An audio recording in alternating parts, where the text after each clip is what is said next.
Que a paz do Senhor Jesus Cristo seja convosco. Hoje eu quero falar sobre o incomparável valor de Cristo. Como texto base, Filipenses capítulo 3, versos 7 a 8, que nos diz: Mas o que para mim era ganho, reputei-o perda por Cristo. E na verdade tenho também por perda todas as coisas, pela excelência do conhecimento de Cristo Jesus, meu Senhor, pelo qual sofri a perda de todas essas coisas e a considero como esterco, para que possa ganhar a Cristo. Neste texto sagrado, Paulo considera todo lucro como sem valor diante da sublimidade do conhecimento de Cristo. Nada se compara ao imenso valor de Cristo, porém, a Bíblia utiliza as coisas mais valiosas do universo para ilustrar o incomparável valor de Cristo. Existem muitos símbolos que tipificam a pessoa de Cristo. Em 2 Coríntios 4:7, Paulo afirma que temos, porém, esse tesouro em vasos de barro, para que a excelência do poder seja de Deus e não de nós. E hoje eu quero falar sobre esse incomparável valor de Cristo Jesus.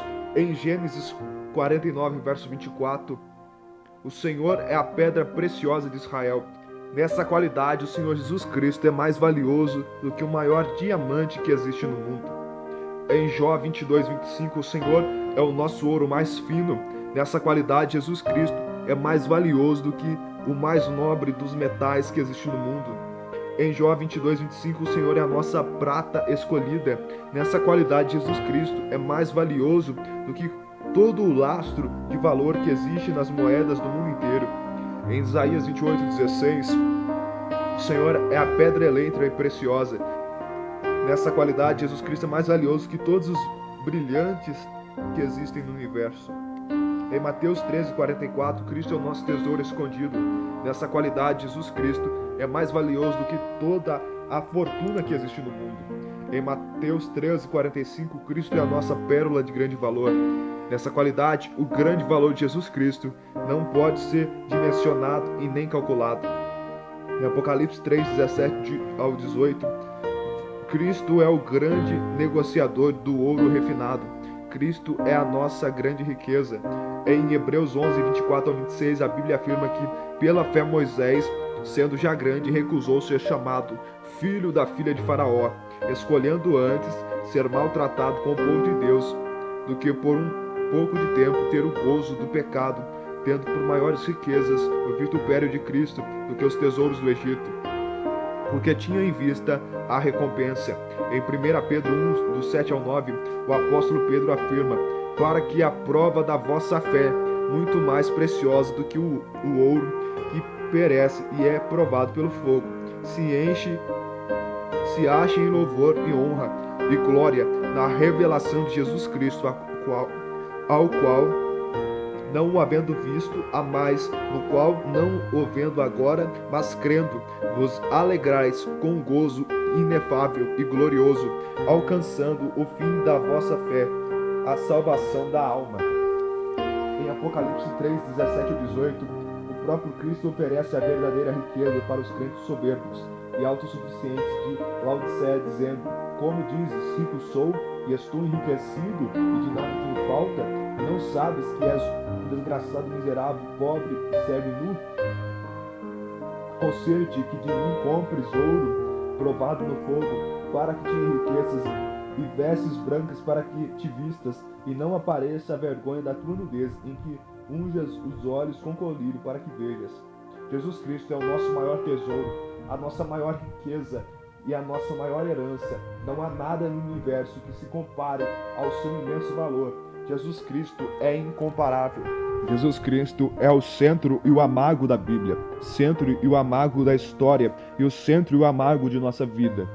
Do Gênesis ao Apocalipse, Jesus Cristo é o tema central da Bíblia. Ele é aquele de quem Moisés, os profetas, os evangelistas e os apóstolos escreveram.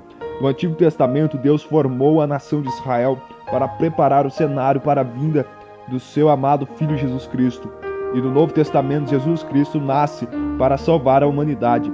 Se o Antigo Testamento é a preparação para a vinda de Jesus Cristo ao mundo, o Novo Testamento é a manifestação de Jesus Cristo ao mundo. Vejamos.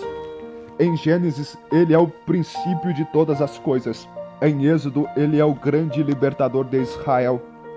Em Levítico, ele é o sumo sacerdote perfeito. Em Números, ele é o nosso comandante para a terra prometida. Em Deuteronômio, ele é o grande profeta poderoso. Em Josué, ele é o grande general conquistador. Em Juízes, ele é o forte juiz que julga o seu povo. Em Ruth, ele é o grande resgatador da sua herança. Em 1 Samuel, ele é o rebento de Jessé e a raiz de Davi. Em 2 Samuel, ele é o sucessor eterno do trono de Davi. Em 1 Reis, ele é o rei dos reis. Em 2 Reis, ele é o único rei perfeito e absoluto. Em 1 Crônicas, ele é o único monarca infalível. Em 2 Crônicas, ele é o sábio rei que governa o seu povo. Em Esdras, ele é o grande escriba fiel. Em Neemias, ele é o grande restaurador da sua pátria. Em Ester, ele é o grande intercessor e defensor do seu povo. Em Jó, ele é o grande redentor que vive. Em Salmos, ele é o refúgio e fortaleza do seu povo. Em Provérbios, ele é o arquiteto da sabedoria de Deus. Em Eclesiastes, ele é o grande pregador. Em Cantares de Salomão, ele é o amado noivo da igreja. Em Isaías, ele é o pai da eternidade e o príncipe da paz. Em Jeremias, ele é a esperança de Israel. Em Lamentações de Jeremias, ele é a misericórdia de Deus. Em Ezequiel, ele é a glória viva de Israel. Em Daniel, ele é o majestoso e eterno ancião de dias. Em Oséias, ele é o esposo fiel e amoroso do seu povo. Em Joel, ele é o grande juiz das nações no vale de Josafá. Em Amós, ele é o perfeito pastor de Israel.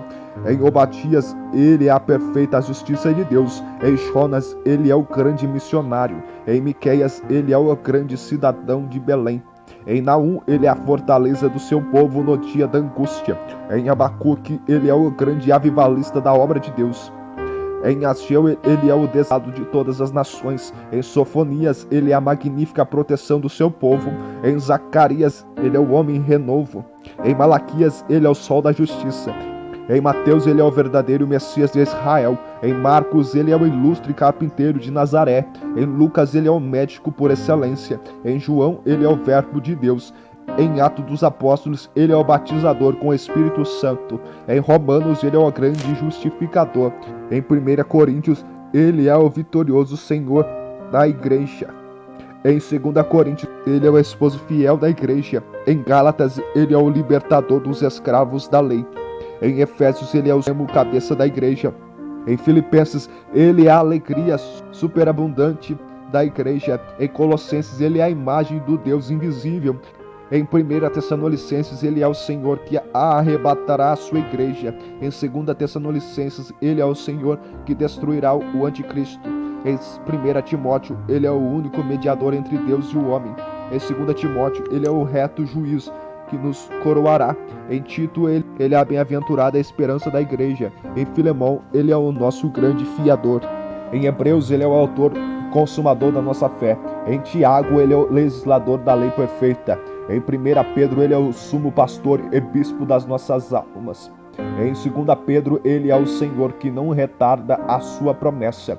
Em 1 João, ele é o grande advogado. Em 2 João, ele é o amor verdadeiro. Em 3 João, ele é o amado da igreja. Em Judas, ele é o Senhor, que virá com seus milhares de santos. Em Apocalipse, ele é o Alfa e o Ômega, Rei dos reis e Senhor dos senhores. Em João 5,39, foi o próprio Jesus quem disse: examinai as Escrituras, porque vós cuidais ter nelas a vida eterna. E são elas que de mim testificam. Lendo a Bíblia com lentes cristológicas, você verá Cristo, do Gênesis ao Apocalipse. Quando lemos a Bíblia focadamente, vamos ver o incomparável valor de Cristo. Desde Gênesis até o Apocalipse, vemos que Jesus Cristo está presente e está como tema central de tudo. Ele está como tema central nas Escrituras. E neste momento eu quero orar contigo. Senhor Deus e Pai, nós te louvamos e te agradecemos por tudo que nos tem feito, ó Pai, pelas bênçãos e misericórdias que nos tem concedido cada dia mais. Senhor Jesus, nós te louvamos e te agradecemos por ser este tesouro precioso que nós temos, por ser a nossa maior riqueza, a nossa maior herança, Não há nada no universo que se compare ao seu imenso valor. Jesus Cristo, tu és incomparável. Eu te louvo, te agradeço por estar na minha vida, por se fazer presente na minha vida. Eu te louvo e te agradeço e te peço, abençoa a vida de cada um que está mais este estudo, ouvindo a sua palavra, aprendendo sobre a sua bendita pessoa. Seja com cada um livrando, guardando, fortalecendo, revigorando cada dia mais. É que eu te louvo, te peço, te agradeço. Em nome de Jesus. Amém.